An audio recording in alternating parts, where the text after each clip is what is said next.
저는 30살에 이스라엘 성지순례를 경험을 했습니다. 그 많은 일정 중에서 한 가지 기억이 나는 것은 이 베들레헴 광야를 바라보는 일이었어요. 베들레헴 다윗의 동네죠. 그래서 이 베들레헴이라고 하는 지역을 높은 곳에서 아래로 쭉 바라보니까 굽이굽이 이렇게 층이 나 있어요. 예, 층이 나 있어요. 그 지역을 보면서 다윗이 양을 칠 때 양떼를 몰고 나갔다가 들어왔다가 이렇게 열심히 다녔겠구나 라는 생각을 하면서 언뜻 보면 방어에 유리해 보이는데, 왜냐면 굽이굽이 이렇게 층이 나 있으니까 안에만 쏙 들어가면 안전한 거 아니야 라고 생각했다가, 반대로 적들이 숨기 좋겠구나, 또 곰이나 이런 호랑이나 사자 이런 맹수들이 숨기가 좋겠구나, 그런 생각이 들면서 다윗이 이 지역에서 양을 치면서 얼마나 수고했는가, 그런 생각을 해보았습니다. 제가 얼마 전에 보내드린 그 카톡 영상에 보면은 그 서양 청년이 그 새끼를 꼬아가지고 그 물매를 만들어요. 손가락에 끼는 걸로. 이렇게 해가지고 샥샥 던지는데, 대부분의 이 슬링이라고 하는 영상을 유튜브에서 검색하면 한 번에 맞추는 것만 보여줘요. 자기 실력 자랑하려고. 그러나 그 서양 청년은 그대로를 보여줘요. 그래서 초반에는 20번, 30번을 던져야 한 번 맞춥니다. 열심히 던지니까 영상의 중반쯤에는 8번에 한 번 맞춰요. 그리고 영상 마지막에는 4번에 한 번은 맞춥니다. 평균적으로. 이런 거를 보면서 다윗이 하루하루를 살 때 얼마나 성실하게 살았는가. 남이 보든 보지 않든 열심히 이 물매 돌리는 연습을 했다는 것을 알 수가 있어요. 그런데 또 한 가지 생각을 해보니까요, 이 어린 다윗이 골리앗을 만나서 한 번에 쓰러뜨렸다는 것을 알 수 있어요. 사람이 떨리거든요. 저도 여러분 앞에서 하나도 안 떠는 척 하고 있는 겁니다. 사실은 굉장히 떨려요. 그러나 연습하고 반복하면서 이 떨림이 사라져가요. 그런 것처럼 다윗이 골리앗이라고 하는 상대, 나라의 명운을 건 이 전쟁에서 골리앗을 한 번만에 맞췄다는 것은, 물론 하나님께서 바람으로 도와주실 수도 있지만, 그가 평소에 얼마나 아마 손에 굳은 살이 박혀 있을 것이고, 이 손가락 주변에 아주 이 새끼로 꼰 줄이 막 물려 있을 자국이 날 정도로 다윗이 그토록 성실히 살았다는 것. 또한 밤을, 물론 교대 근무를 했겠지만 밤을 새워가면서 하품을 하고 뺨을 때리고 이렇게 하면서 얼마나 많은 밤을 지새웠는지를 알 수가 있습니다. 다윗이 골리앗을 이긴 다음에 군대 장관이 된 다음에 또 나중에 천부장도 돼요. 마치 뭐 우리나라 육부에서, 조선시대 육부에서 2조에 일하면서도 품계는 정삼품, 종삼품 이렇게 하는 것처럼 군대 장관의 역할을 하면서 그 지위도 획득하게 돼요. 그래서 성경의 사무엘상에는 그가 다 지혜롭게 행했다, 그렇게 쓰여 있어요. 그가 나갈 때 지혜롭게 행했다, 그렇게 요약되어 있어요. 그러나 군대 장관의 역할이 뭐예요? 보고받는 거예요. 다윗이요, 지금 국경선에 이런 위협이 있습니다. 그러면은 가서 순찰하고, 왕에게 보고할 것은 보고하고 안 할 것은 안 하고. 이게 굉장히 어려워요. 군 생활에서 상사한테 보고할 것은 보고하고 보고 안 할 것은 보고 안 해야 돼요.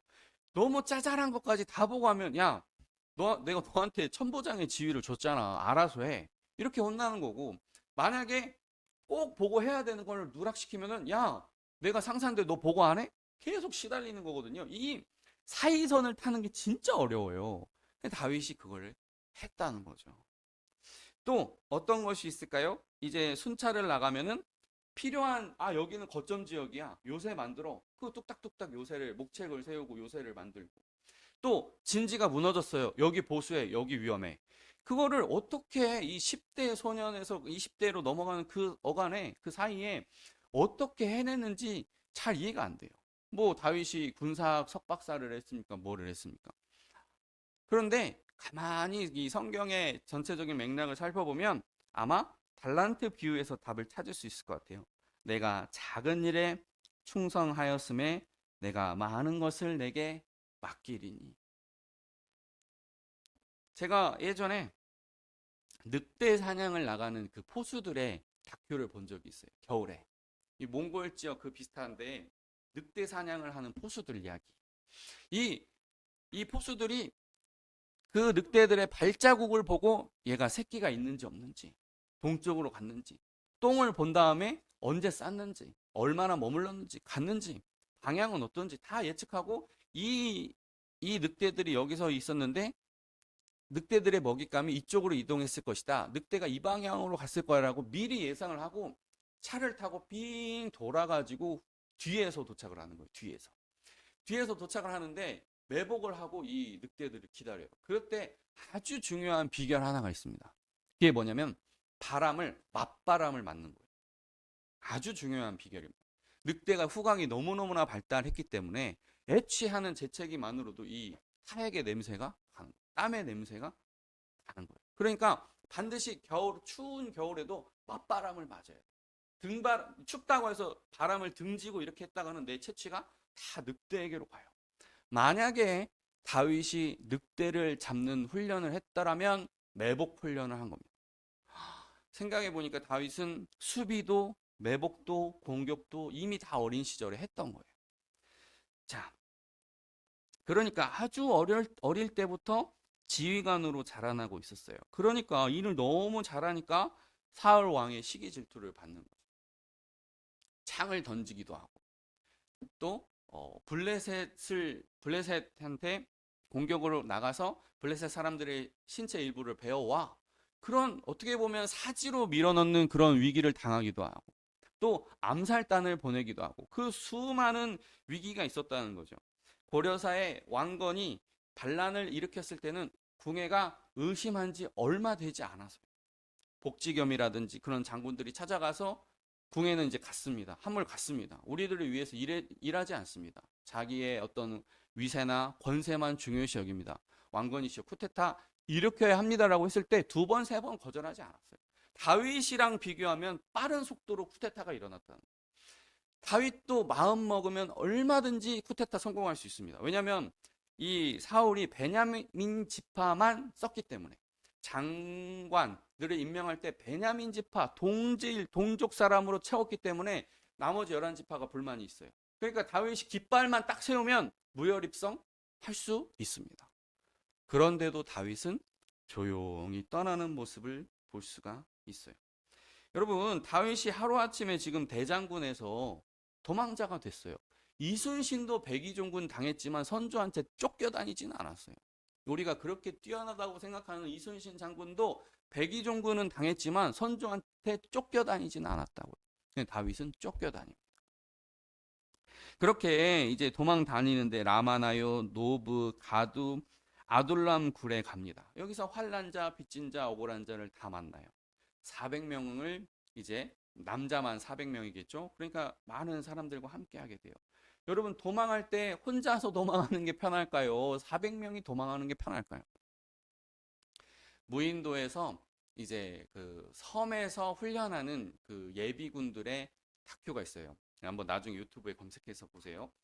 무인도 생존기, 군인 이렇게 치면 아마 나올 거예요. 그러면 A팀, B팀이 나뉘어가지고 서로 막 진지를 공격해서 막 전투 식량을 뺏기도 하고 그런 훈련을 하는데 이 사람들이 굉장히 스트레스를 받아요. 왜냐면은 미나리 숲이 어디 있는지, 더덕이 어디 위치해 있는지, 전복을 어디서 딸 수 있는지 그런 거를 다 포인트를 머릿속에 담고 있어야 되고 상대가 우리 진지를 몰라야 되기 때문에 나뭇가지 잘라서 붙이고 별 행동을 다 합니다.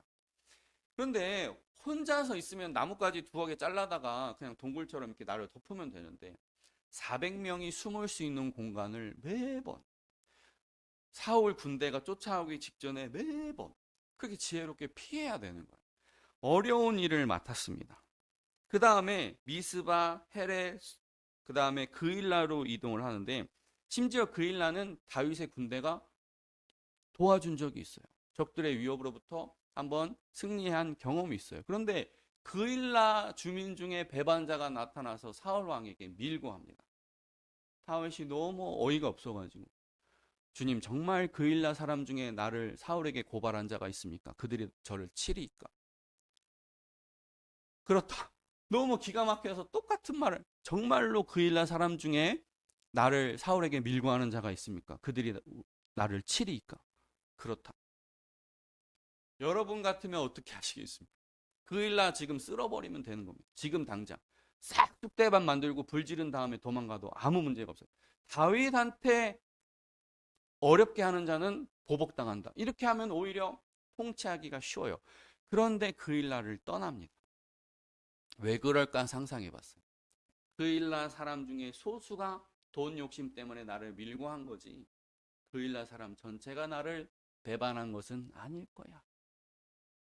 그 착한 사람, 다수의 착한 사람이 사울의 이 군대에 짓밟힘 당하는 것보다 내가 조용히 떠나줘야 그일라가 안전하다.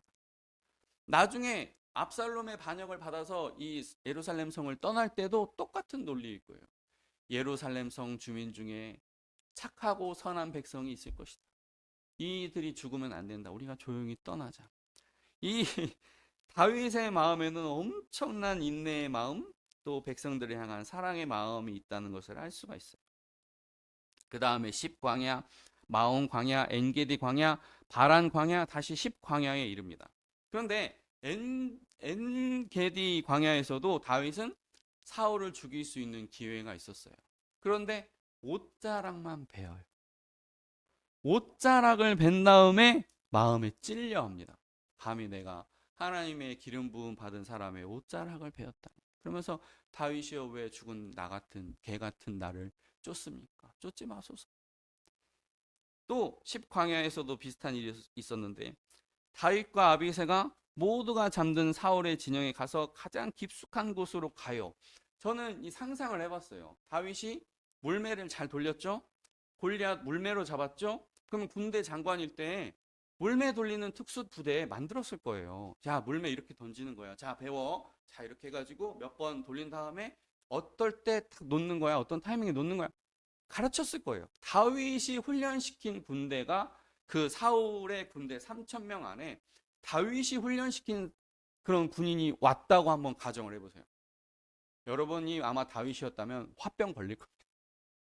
내가 훈련시키고 내가 조언해가지고 키운 군대가 나를 쫓으려고 한다? 근데 그 사울 진영에 깊숙한 3천 명이나 되는 그 군인들 사이사이를 지나가지고 가장 중앙에 있는 사울의 그 막사에 도착하기 전에 내가 훈련시킨 군인이 잠들어 있는 모습을 볼 때 이게 제정신일 수 있겠냐고요.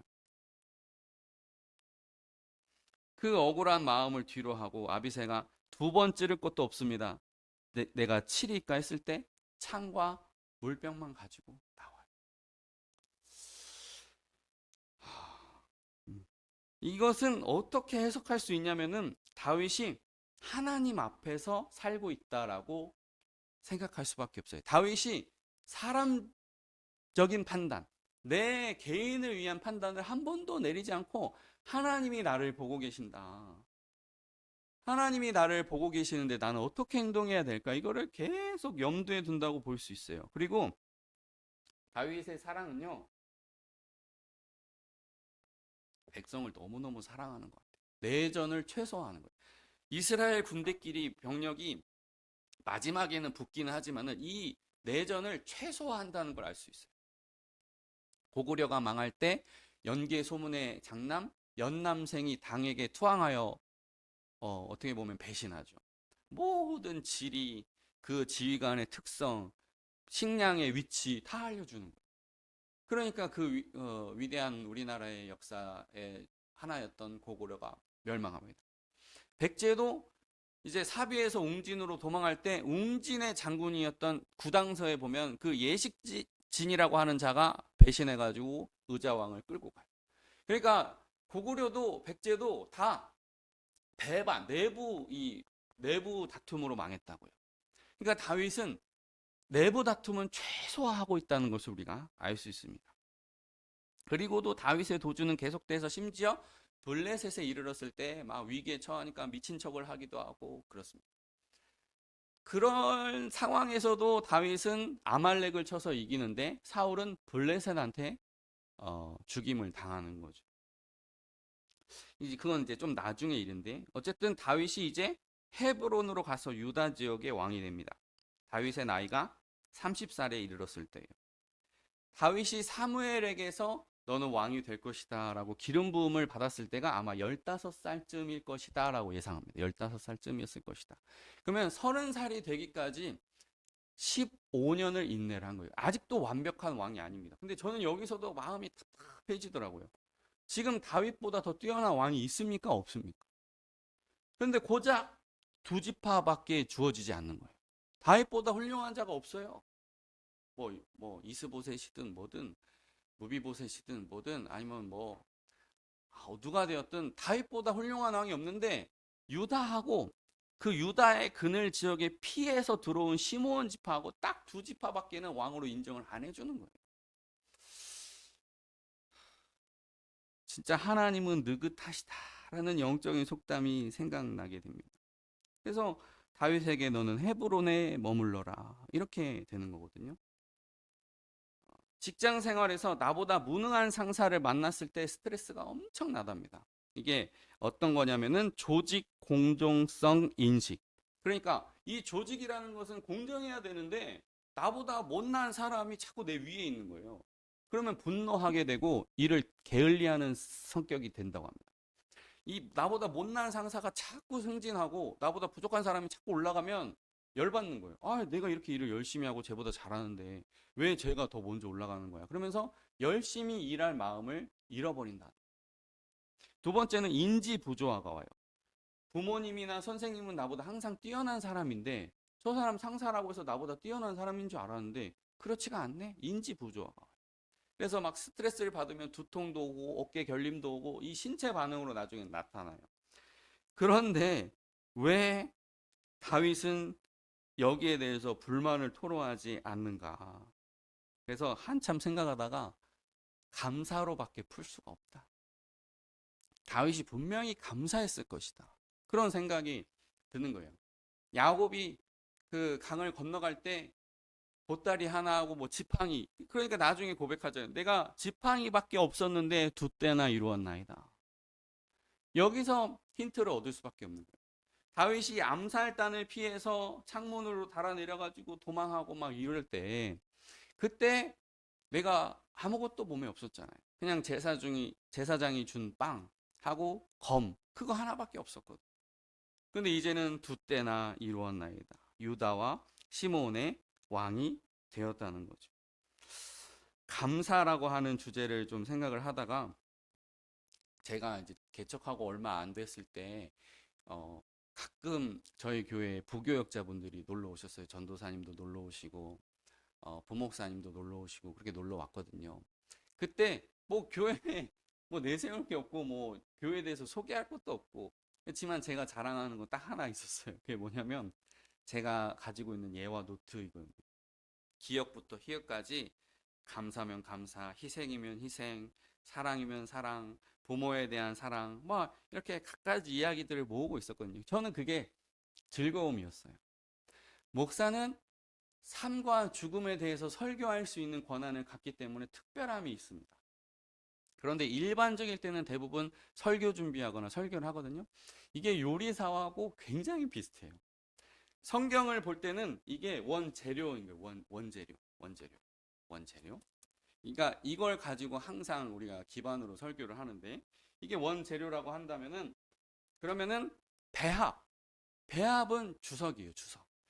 많은 신앙의 선배들이 이걸 어떻게 해석했는지를 참고하고 이 성경을 해석하는 거예요. 예를 들면 창세기에 나오는 생명나무 열매가 요한계시록에 가서야 나와요.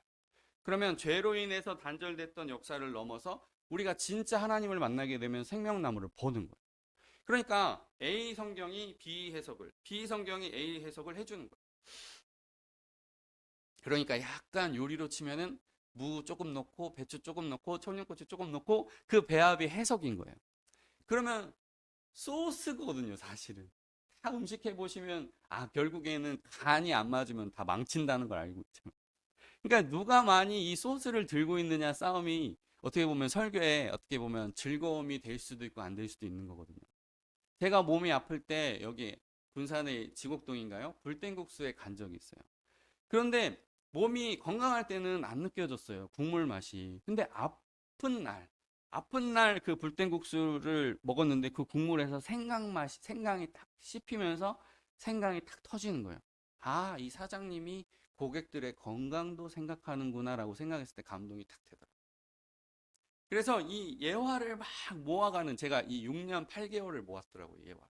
물론 매일 하나씩 모은 건 아니지만 이 신문을 통해서 계속 예화를 수집을 했어요. 그러면서 그 즐거움이 있었거든요. 자, 그러니까 아무리 개척한 지 초기니까 감사할 게 뭐가 없잖아요.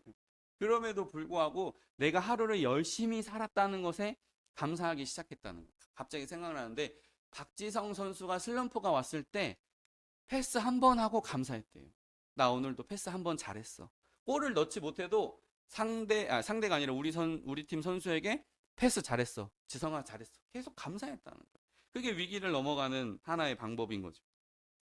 얼마 전에 일본 할머니의 인터뷰를 보았어요. 그러면서 뭐라고 하시냐면 이분이 재밌는 게 내가 청혼을 3번 받았어요. 이렇게 얘기하시는 거예요. 이게 아주 그 부드러운 표현입니다. 청혼을 3번 받았다는 거는 결혼을 몇 번 했다는 거예요. 3번 했다는 거예요. 그러면서 뭐 위대한 사업가도 있고 조폐국 임원도 있었고 근데 3번째 남자랑 결혼했는데 경찰관이었대요. 근데 이 3번째 남자 이 경찰관에게 고마운 것은 딱 하나. 바람 피지 않아서 고맙다는.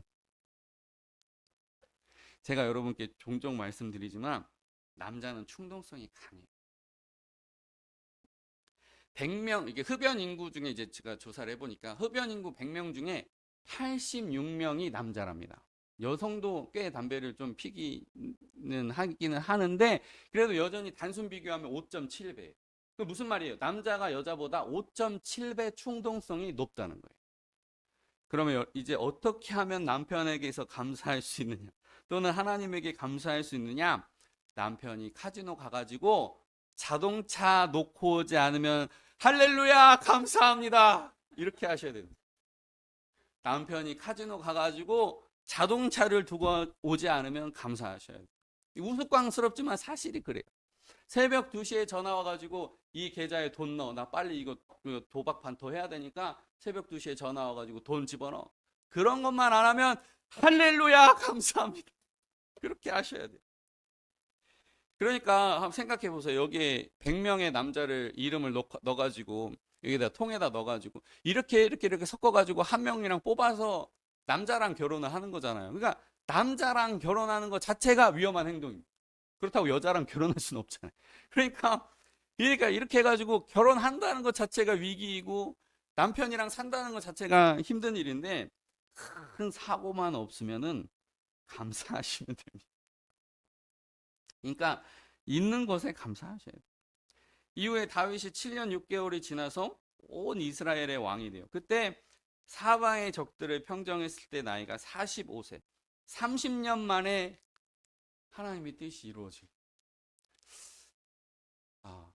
그러니까 하나님의 음성을 듣고도 인내해야 되는 기간이 많구나. 하나님께서 내가 너에게 복을 주겠다. 내가 너의 앞날을 평탄케 해주시겠다라는 음성을 들어도 자칫 30년을 인내해야 할 수도 있는 거예요. 하나님의 뜻을 구하는 기도를 하면서도 30년은 인내를 해야 그만한 열매를 따는 거예요. 제가 저 자신을 생각해 보니까 제가 32살에 교구를 맡았거든요. 제가 좋아하는 형님 목사님이 있어요. 이름은 한시영 목사님.